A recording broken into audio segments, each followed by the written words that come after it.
RTI Live News. Ask for right. నమస్తే RTI Live News కి స్వాగతం. తెలుగు జాతి ఉన్నంత వరకు తెలుగుదేశం పార్టీకి తిరుగులేని ప్రజాదరణ ఉంటుందని ఏపీ గిరిజన సంక్షేమ శాఖ మంత్రి గుమ్మడి సంజయ్ రాణి ఉద్ఘాటించారు. పార్వతీపురం జిల్లా కేంద్రంలోని సౌందర్య థియేటర్ హాల్లో స్థానిక ఎమ్మెల్యే బోనుల విజయచంద్ర ఆధ్వర్యంలో తెలుగుదేశం పార్టీ అరకు పార్లమెంటు జిల్లా మినీ మహానాడు గురువారం అంగరంగ వైభవంగా జరిగింది. అరకు పార్లమెంటు పార్టీ అధ్యక్షులు కిలారి శ్రావణ్ కుమార్ అధ్యక్షతన జరిగిన కార్యక్రమంలో గిరిజన సంక్షేమ శాఖ మంత్రి గుమ్మడి సంజయ్ రాణి, పార్టీ పరిశీలకులు హర్షకుమార్, కురుపాం రంపచోడవరం ఎమ్మెల్యేలు జగదీశ్వరి, శిరీషాదేవి, వివిధ హోదాలో ఉన్న పార్టీ నాయకులు బంచదేవ్, వినీష్, గిడ్డి ఈశ్వరి, పడాల భూదేవి తదితరులు ముందుగా ఎన్టీఆర్ విగ్రహానికి పూలమాల వేసి నివాళులర్పించారు. సందర్భంగా మంత్రి గుమ్మడి సంజయ్ రాణి మాట్లాడుతూ కార్యకర్తలే పార్టీకి వెన్నుముక్క అని, ఇక 4 దశాబ్దాలుగా పార్టీ వెన్నంటే ఉండి విజయాలు అందిస్తున్నారని, వారి కృషిని మరవలేమని స్పష్టం చేశారు. ఏవైనా చిన్నపాటి సమస్యలుంటే పరిష్కరించుకుని ఐకమత్యంగా ముందుకు సాగాలని సూచించారు. అలాగే శిరీషాదేవి గారికి, అలాగే మరొక ఎమ్మెల్యే గారికి, అందరికీ కూడా స్టేజ్ మీద గారికి అందరికీ కూడా పేరు పేరున ధన్యవాదాలు తెలియజేసుకుంటూ, మరి ఈరోజు మనం పార్లమెంటుకి సంబంధించి అన్ని నియోజకవర్గాల్లోని మహానాడు గురించి ఆల్రెడీ చాలా మంది పెద్దలు నాకంటే ముందు వాటిని సోదరి అందరూ మాట్లాడారు. మన పండగకి మనం ఆడపిల్లలు పిలుచుకున్నట్లు ఈ రోజు పార్వతీపురంలో జరుగుతున్న ఈ పండగకి నా సోదరి మనందరినీ కూడా పిలవడం జరిగింది. మీ అందరికీ మహానాడుకి సంసిద్ధంగా వచ్చి ఇంత ఘన కార్యక్రమాన్ని అద్భుతంగా జరిపిస్తున్న మంత్రి గారికి, అలాగే ఇన్ఛార్జీలకి, గవర్నమెంట్ విప్ గారికి, అలాగే సోదరులు పెద్దలు అందరికి కూడా పేరు పేరున మరొక నమస్కారాలు. అయితే ఈరోజు అందరికీ తెలిసిందే, ఇందాక పెద్దలు అన్న బంజయ్ గారు చెప్పున్నారు, పార్టీ పుట్టక ముందే, పార్టీ పుట్టినప్పుడు ఎవరు కూడా పుట్ట నిజమే అన్న.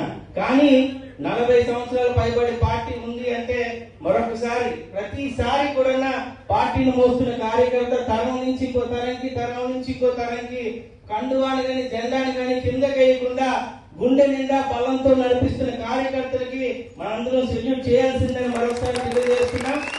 ఇన్ని తరాలు కాదు, ఇంకొక 100 తరాలు. ఎప్పుడు ఒకటే మాట చెప్తా, తెలుగు జాతి జీవించినంత వరకు, తెలుగు గడ్డ ఉన్నంత వరకు తెలుగుదేశం పార్టీ ఉంటూనే ఉంటాడని చెప్తున్నా.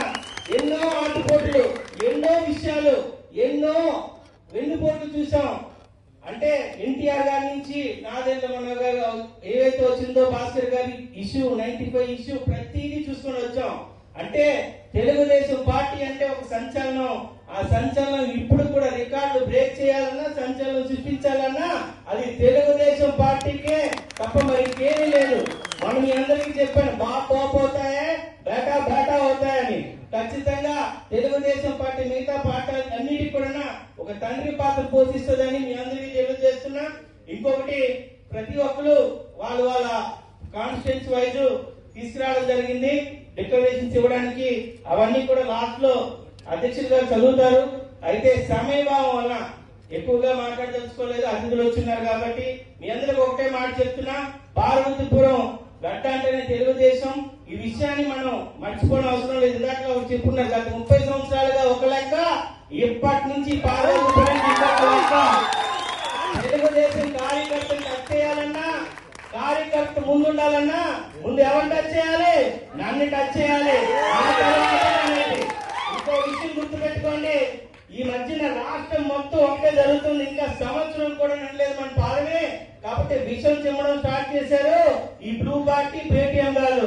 పేటీఎంలకు కరెక్ట్గా సమాధానం చెప్పే సమయం మీరే ఇవ్వాల్సిందే. కొన్ని విషయాల్లో తెలుగుదేశం పార్టీ వాళ్ళు కార్యకర్తలు సౌమ్యులు మనందరం, కానీ ముళ్ళుతోనే తీయాలి, వజ్రంతోనే కొయ్యాలి. ఈ పేటీఎం గారికి సరైన బుద్ధుల సమాధానం చెప్తేనే భయపడతారు తప్ప నాయన అబ్బా అంటే వినరు. మీరు కూడా తిరిగి ఏవైతే విష ప్రచారం చేస్తున్నారో, అద్భుతమైన పాలన, ప్రజల కోరుకున్న పాలన, మంచి ప్రభుత్వాన్ని ఇస్తున్న చంద్రబాబు నాయుడు గారి పైన, మన నాయకుల పైన విష ప్రచారాన్ని తిప్పికొట్టాల్సిన బాధ్యత ప్రతి కార్యకర్త పైన ఉంది. అది మీరు చేయాల్సిన బాధ్యత మరొకసారి గుర్తు చేస్తున్నా. ఈ యొక్క నేల గురించి చెప్పాల్సి వస్తే, కష్టించే నాయకులు ఉన్నారు, శ్రమించే రైతులు ఉన్నారు, ఎప్పుడు శ్రామికులు ఉన్నారు. ఇంత గొప్ప నేలకి ఆదరణ ఇచ్చి నన్ను ఒక అద్భుతమైన మెజారిటీ 1951 నుంచి పార్వతీపురం నియోజకవర్గం ఏర్పడింది. కనీ విని ఎరగని ఎప్పుడూ లేనంత మెజారిటీ మొన్న మీరు ఇచ్చి నిలబెట్టున్నారు. ఈ యొక్క గౌరవాన్ని నిలబెట్టే బాధ్యత నాది. ఈ గౌరవాన్ని ఎక్కడ కూడా తగ్గించకుండా మీకోసం పగలనగా రాత్రంగా కష్టించే ఒక తత్వం నేర్చుకుని నాకుంది.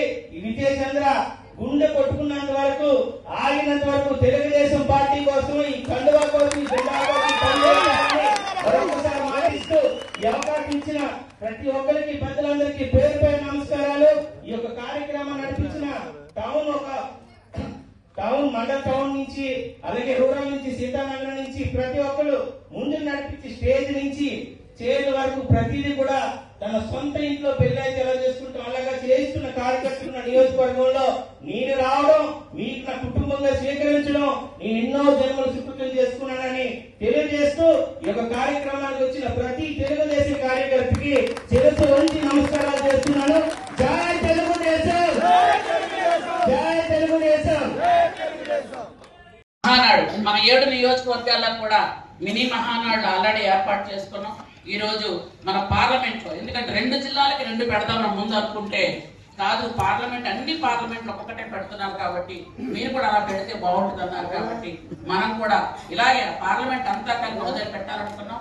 లాస్ట్ టైం మీ అందరికీ కూడా తెలుసు, ఆ రోజు గవర్నమెంట్ ఇంకా రాని టైం, ఇంకా ప్రతిపక్షంలో ఉన్నాం. దాదాపు 5,000 మందితో మనం అప్పుడు సాలూరులో ఒక మహానాడు ఏర్పాటు చేస్తే ఆ శంఖారావానికే ఒక్కొక్కరు కూడా బట్టలు తడిసిపోయాయి. ఆ రోజు అంత గట్టిగా మనం ఏర్పాటు చేసుకున్నాం. ఆ రోజు ఎంతో పండగలాగా మనం జరుపుకున్నాం. ఈ రోజు మన గవర్నమెంట్ వచ్చింది. ఈ రోజు కూడా ఒక థియేటర్ లో చక్కగా అందరూ కుటుంబం అంతా కలిసి కూర్చొని పండగలాగా ఏర్పాటు చేసుకుంటున్నాం. 27, 28, 29 మన విశ్వవిఖ్యాత నట సార్వభౌముడు నందమూరి తారక రామారావు గారి పుట్టినరోజు సందర్భంగా ఎప్పుడు ఏర్పాటు చేసినటువంటి మహానాడు మనందరం కూడా కడప వెళ్లాల్సినటువంటి అవసరం ఉంది. ముఖ్యంగా కడప అనగానే మనందరికీ తెలుసు, సైకో జగన్మోహన్ రెడ్డి అడ్డా అనుకున్నాడు. కానీ ఈ రోజు అది కాదు, కడప తెలుగుదేశం పార్టీ అడ్డా అని చూపించడానికి మనందరం కూడా అక్కడికి వెళ్ళి ఈ కార్యక్రమంలో పాలు పంచుకొని మన సభా కార్యక్రమాలన్నీ విజయవంతం చేయాల్సినటువంటి అవసరం ఉందని మీ అందరికీ కూడా తెలియజేస్తున్నాను.